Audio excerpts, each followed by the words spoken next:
Welcome back to my channel Arpan Project, di mana akun YouTube ini akan berbagi kisah tentang pengalaman-pengalaman hidup kami, atau boleh juga pengalaman-pengalaman hidup yang dialami oleh teman-teman kami.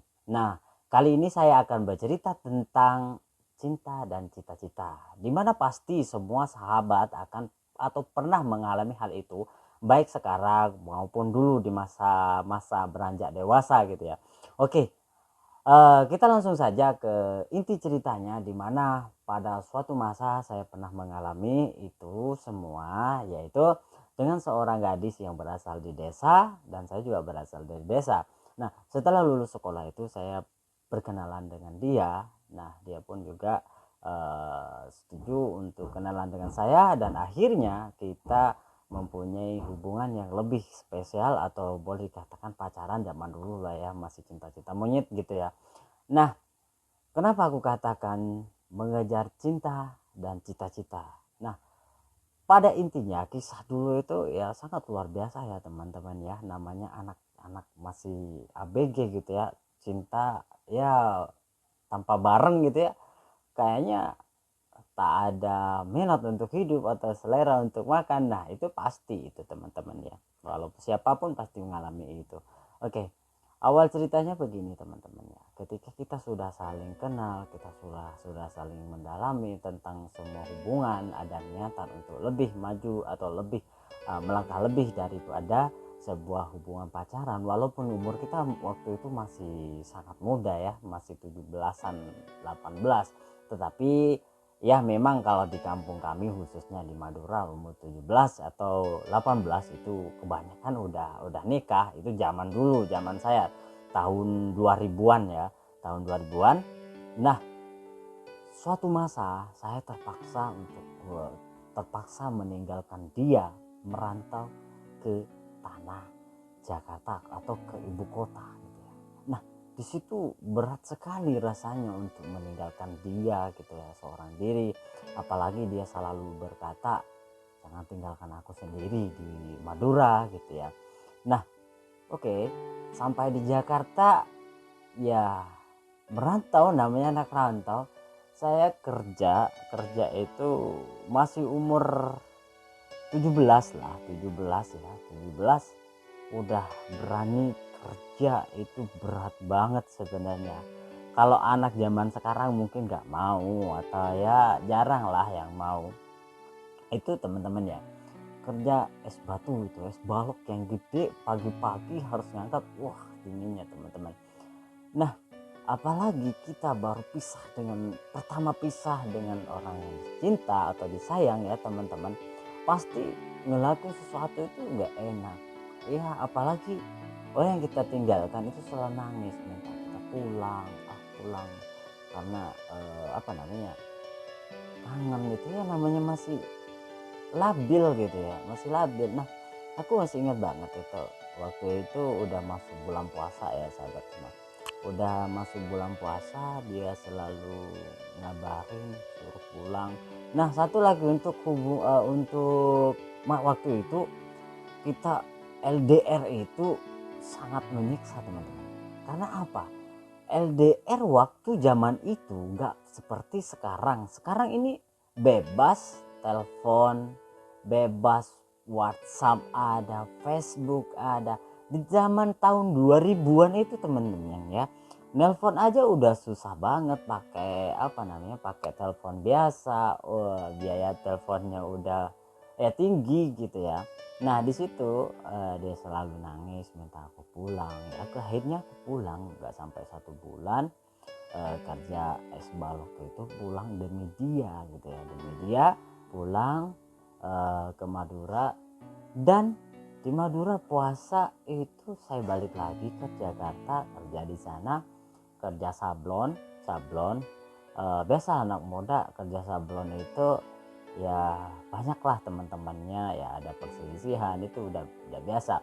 Di sablon itu saya bertahan kerja hanya dalam 2 minggu.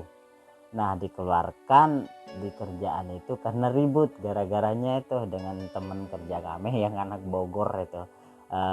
Gara-gara katanya cemburu sih, dibilang ganggu ceweknya, padahal enggak, tapi emang si ceweknya itu temen dengan saya gitu kan. Nah, lanjut cerita ke intinya lagi teman-teman. Setelah di sana habis kerja itu saya jadi pengamen teman-teman.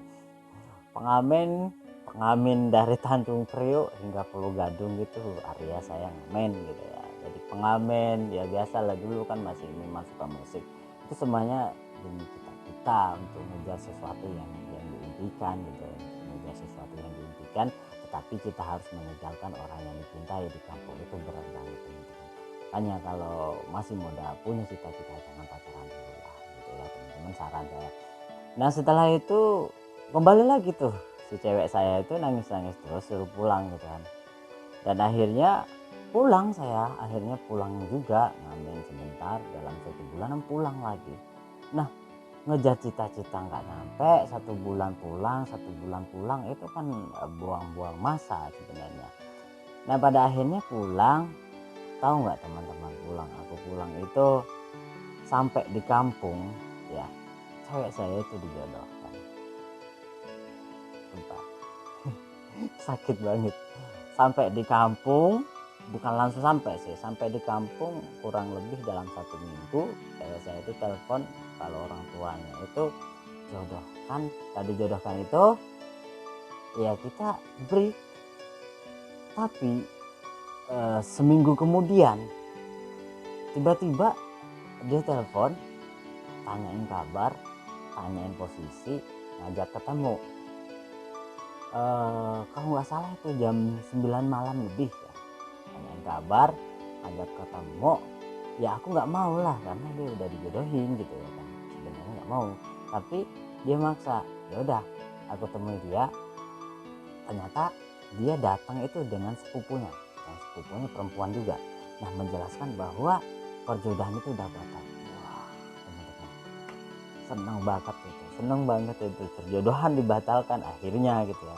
Walaupun ya entah apalah alasannya mereka, atau kami juga tidak tahu ya alasan mereka atau alasan keluarga mereka.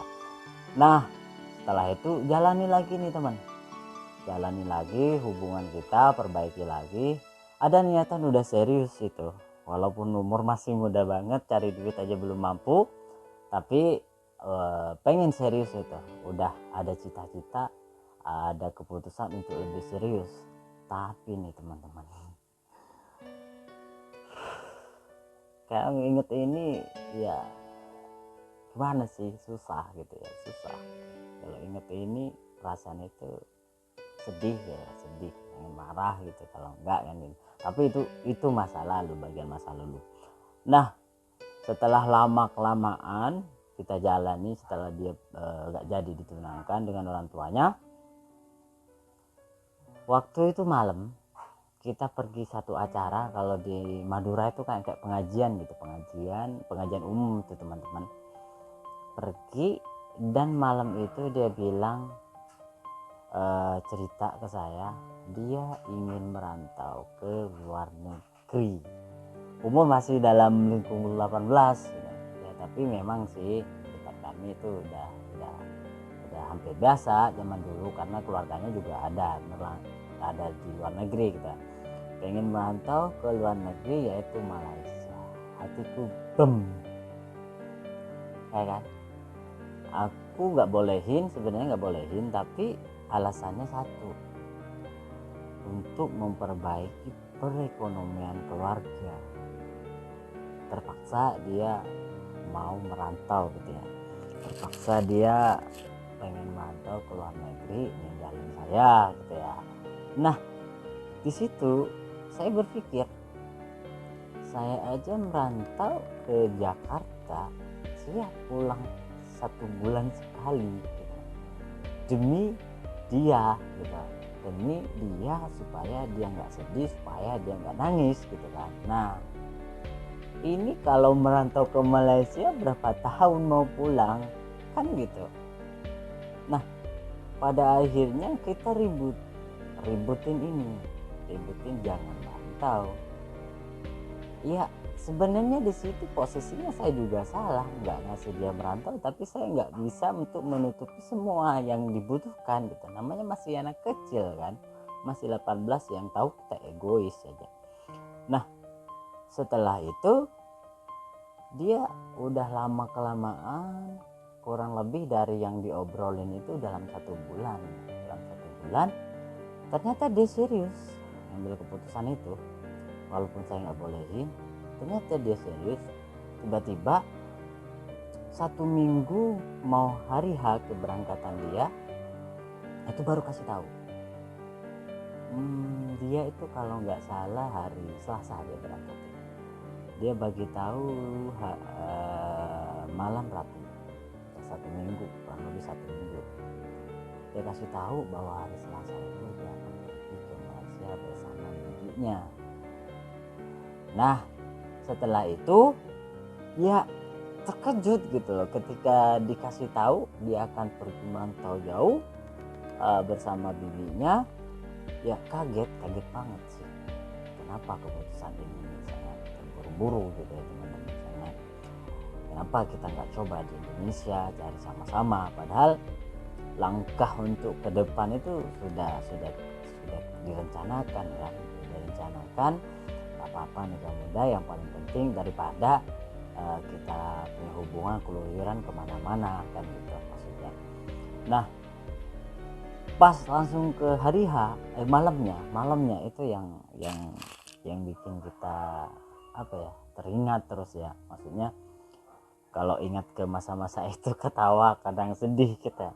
Nah malam hari H itu aku telepon lagi sama sepupunya, disuruh datang ke rumahnya. Saya nggak datang ke rumah cewekku itu karena nggak tahu kenapa ya kayak pernah ada sih ada yang nggak ini gitu kan. Saya nggak datang ke rumah cewekku tuh, saya datang ke rumah sepupunya. Itu jumpa dengan sepupunya, jumpa dengan bibinya. Habis itu saya bawa teman. Kenapa saya kayak gitu ya, supaya mentalku nggak ngedrop gitu. Kalau ada temen nggak mungkin kan aku bisa nangis, itu nggak mungkin kan, malu gitu. Nah kita ngobrol panjang lebar ya, sempat berjanji juga sih bahwa dia sebentar gitu ya, dalam 1 tahun lebih ya merantaunya, dan akan selalu ngabarin gitu. Tapi mau gimana pun namanya merantau ke luar negeri, dan zaman dulu itu nggak ada WhatsApp, nggak ada Facebook, nggak seperti sekarang ya LDRan itu ya, pastinya itu susah untuk hubungan setiap hari itu, mungkin dalam 1 minggu sekali ada call, ada apa gitu kan.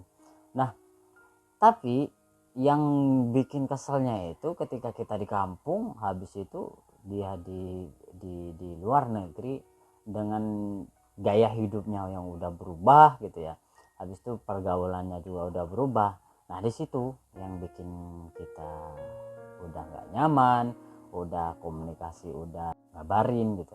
Tapi mau gimana pun namanya merantau ke luar negeri, dan zaman dulu itu nggak ada WhatsApp, nggak ada Facebook, nggak seperti sekarang ya LDRan itu ya, pastinya itu susah untuk hubungan setiap hari itu, mungkin dalam 1 minggu sekali ada call, ada apa gitu kan.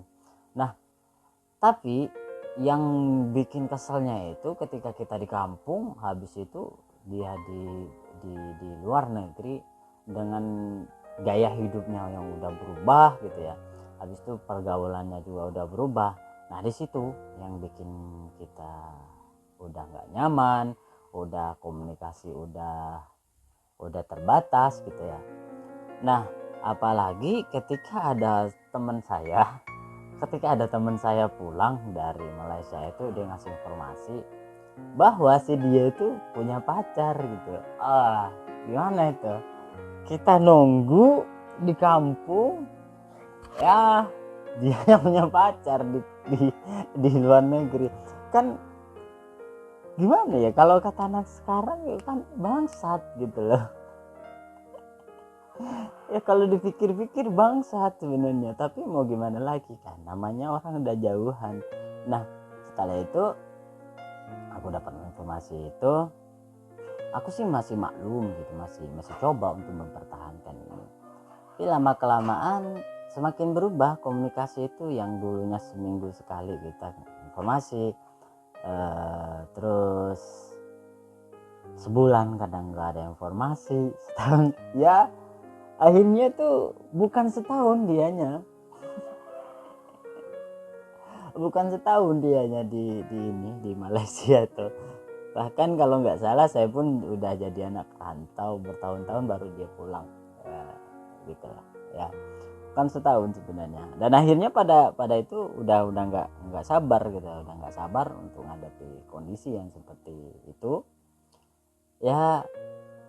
Saya pun di kampung ya juga harus dong gitu kan, laki-laki kau itu masih egoisnya gitu kan, laki-laki masa ceweknya di luar gitu punya cowok, aku nggak punya cewek gitu. Nah terpaksa tuh aku selalu cari orang yang dia kenal, teman-temannya dia itu ya, untuk balas gitu, maksudnya balas dendam gitu, maksudnya namanya masih anak-anak ya. Selalu aku cari orang yang dia kenal dan sama-sama tahu dengan saya, si perempuan itu tahu dengan cewek saya itu. Saya cari, saya walaupun nggak pacaran saya ajak jalan gitu, nemenin saya gitu kan ya, supaya ada obatnya lah gitu, ada obatnya yang dikhianati, merasa dikhianati sampai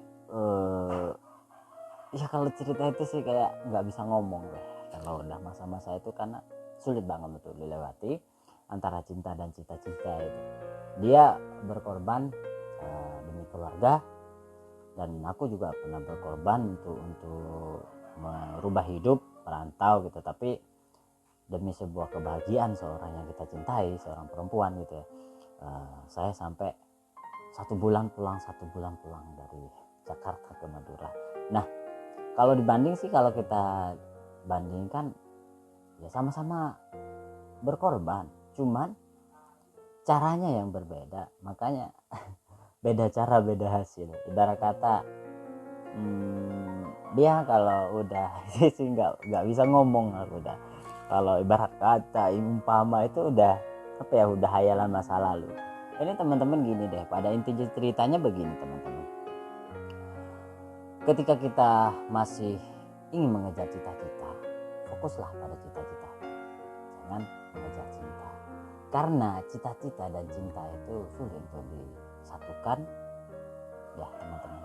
Dan ketika teman-teman udah punya komitmen dengan seseorang, cobalah untuk selalu jaga komunikasi ya, perbaiki sebuah hubungan supaya tidak ada yang disakiti gitu ya teman-teman. Cukup sampai di sini ceritanya, kita lanjut besok ke part selanjutnya, masih tetap tentang ini, masih tetap tentang kisah saya yang dengan cewek pertama gitu ya. Ya udah teman-teman ya, see you next time. Jangan lupa like, share, dan subscribe.